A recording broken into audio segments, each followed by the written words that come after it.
اعوذ باللہ من الشیطان الرجیم بسم اللہ الرحمن الرحیم۔ معزز اور محترم سامعین و ناظرین، السلام علیکم ورحمۃ اللہ وبرکاتہ۔ دوستو، دعا ہے کہ دوران بیان ہونے والی کمی بیشی، غلطی، کوتاہی اور زبان کی لغزش کو اللہ تبارک و تعالی اپنی بے مثال رحمت کے سبب معاف فرمائے، آمین ثم آمین۔ ایک مرد صالحہ کی ماں ایک نیک اور پاک باز عورت تھی۔ اس کی ماں کا انتقال ہو گیا۔ وہ اپنی ماں سے کہا کرتا تھا، اے میری پونجی اور میرے ذخیرے، اور اے جس پر زندگی میں اور بعد وفات میرا بھروسہ ہے، مجھے مرتے دم رسوا نہ کرنا اور قبر میں مجھے وحشت میں نہ ڈالنا۔ اور اس کے بعد وہ ہر جمعے کو اس کی قبر کی زیارت کو جایا کرتا تھا اور وہاں خوب اللہ کا ذکر کر کے اس کے اور اس کے ہمسایوں کے لیے دعا مانگا کرتا تھا۔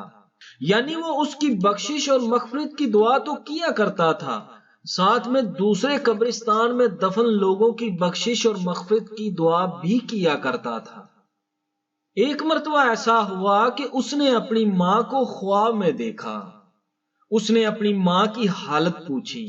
ماں نے کہا، موت کی بے چینی بڑی سخت ہے اور اللہ تبارک و تعالیٰ کے فضل سے اچھے برزخ میں ہوں۔ اس میں حریر کا فرش لگا ہے اور قیامت تک ریحان کے گدے بچھے رہیں گے۔ اے میرے بیٹے، ہر جمعہ کو میری قبر کی زیارت کیا کرنا اور اس کو چھوڑنا مت، کیونکہ مجھے اور میرے ہمسایوں کو تیری زیارت اور دعا سے بڑی خوشی ہوتی ہے۔ حضرت محمد مصطفیٰ صلی اللہ علیہ وآلہ وسلم سے مروی ہے، جو مغرب اور عشاء کے درمیانی شب جمعہ کو 2 رکعتیں پڑھے، اس طرح کہ ہر رکعت میں سورہ فاتحہ اور آیت الکرسی 1 بار اور سورہ اخلاص اور معوذتین 5 بار پڑھے، اور اس سے فارغ ہو کر 15 بار استغفار کرے اور 15 مرتبہ حضرت نبی اکرم صلی اللہ علیہ وآلہ وسلم پر درود پاک بھیجے، اور ان سب کا ثواب اپنے والدین کو بخشے۔ اللہ کے سوا ان دونوں کا ثواب کسی کو معلوم نہیں۔ حضور اقدس صلی اللہ علیہ وآلہ وسلم کا ارشاد ہے کہ باپ کے ساتھ حسن سلوک کا اعلیٰ درجہ یہ ہے کہ اس کے چلے جانے کے بعد اس کے ساتھ تعلقات رکھنے والوں کے ساتھ حسن سلوک کرے۔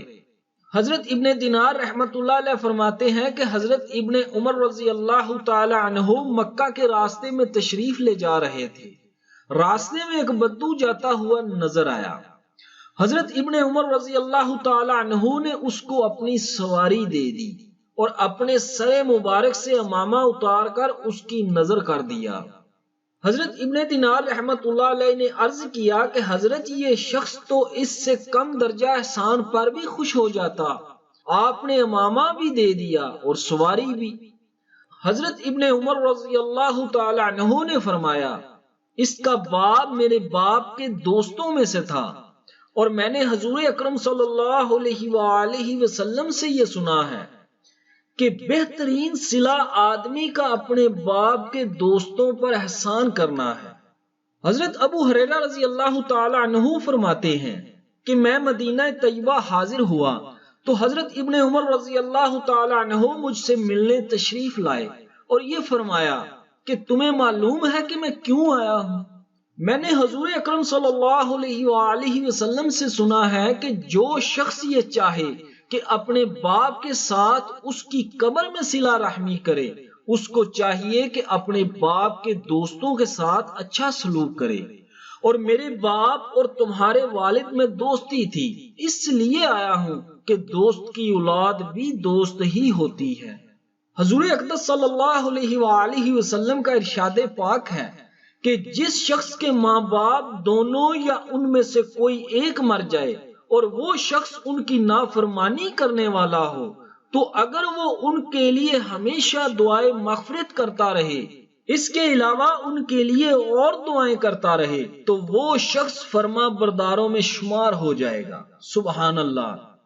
ناظرین گرامی، یہ اللہ تبارک و تعالیٰ کا کس قدر انعام و احسان اور لطف و کرم ہے کہ والدین کی زندگی میں بسا اوقات ناگوار امور پیش آ جانے سے دلوں میں میل آ جاتا ہے، لیکن جتنا بھی رنج ہو جائے، والدین ایسی چیز نہیں جن کے مرنے کے بعد بھی دلوں میں رنج رہے۔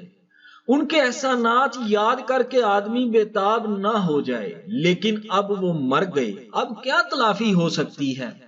اللہ جل شانہ نے اپنے فضل سے اس کا دروازہ بھی کھول دیا کہ ان کے مرنے کے بعد ان کے لیے دعائیں کرے، ان کی مغفرت کو اللہ سے مانگتا رہے، ان کے لیے ایصال ثواب جانی اور مالی کرتا رہے کہ یہ ان کی زندگی کے زمانے میں جو ان کے حقوق ضائع ہوئے ہیں اس کی تلافی کر دے گا، اور بجائے نافرمانوں میں شمار ہونے کے فرما برداروں میں شمار ہو جائے گا۔ سبحان اللہ! یہ اللہ تبارک و تعالی کا کس قدر احسان ہے کہ ہاتھ سے وقت نکل جانے کے بعد بھی اس کا راستہ کھول دیا۔ کس قدر بے غیرتی اور دلی کساوت ہوگی کہ اگر اس موقع کو بھی ہاتھ سے کھو دیا جائے۔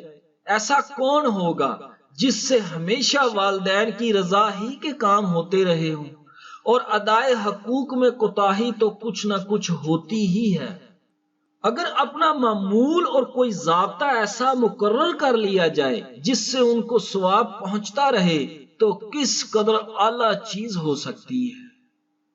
اللہ تبارک و تعالیٰ سے دعا کرتا ہوں کہ اللہ پاک ہم سب کو اپنے والدین کا سچے دل سے فرما بردار بنائے، اور جن جن بہن بھائیوں دوستوں کے والدین یا دونوں میں سے ایک اس جہاں فانی سے چلے گئے ہیں ان کی مغفرت اور بخشش فرمائے، اور ان کی زندگی میں اگر ہم سے جانے انجانے میں نافرمانی کے معاملات ہوئے یا ایسا کچھ ہوا جو ہمارے والدین کی ناراضگی کا سبب بنا ہو، اے اللہ تو ہمیں معاف فرما دے، ہمیں اتنی ہمت اور طاقت دے کہ ہم ایسے عمل کریں کہ ہمارے والدین کی بخشش و مغفرت ہو جائے، اور ہم بھی روز محشر نافرمانوں کی بجائے فرما برداروں میں شامل ہو جائیں۔ آمین ثم آمین۔